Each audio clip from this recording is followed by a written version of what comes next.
Луѓе мои убави, не ми се верува дека го кажувам ова, ама конечно, добре дојдовте во првиот видеовлог од 9-тиот месец на бременоста.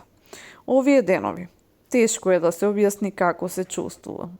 Хормоните си го прават своето. Со сати можам да им се радувам на бебешките работи, па да си поплачам од радост.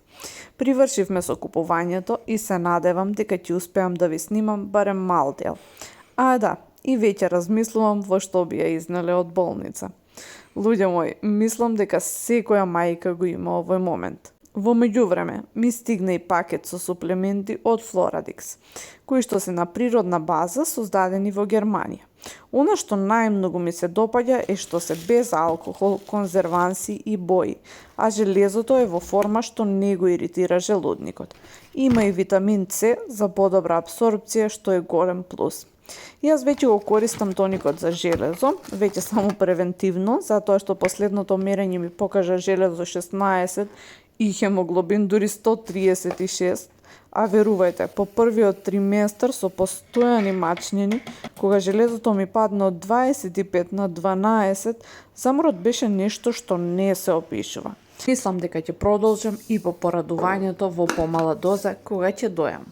А сега почнав и со нивниот тоник со магнезиум, затоа што навечер веќе имам проблеми со сонот, ама за тоа ќе споделам подоцна. И како и секогаш, освен суплементите, секако дека посвети внимание и на исхраната. Па така, ви оставам рецепт за лепчиња од црвена леќа, богати со железо, растителни протеини и омега-3. Без разлика на бременоста, овој рецепт можете да го споделите и ако имате некој кој што се соочува со ниско железо постојано. Од вечер ја закиснувате леќата, утредента ја блендирате со вода, додавате чија и овесни снегулки, сусам, семки од тиква, масло и сол. Се печат на 150 степени и се идеални ако ги комбинирате со витамин С за подобра апсорбција. А ние полека се подготвуваме за најубавата улога. И додека го склопивме креветчето, што мисливме дека ќе трае 30 минути, ама не стемни, Илија цело време зборуваше за некој стар ролат со 5 крем бананки. Ако некој го знае рецептот, оставете ми го во коментари. Се гледаме, луѓе мои убави, во некој нареден влог.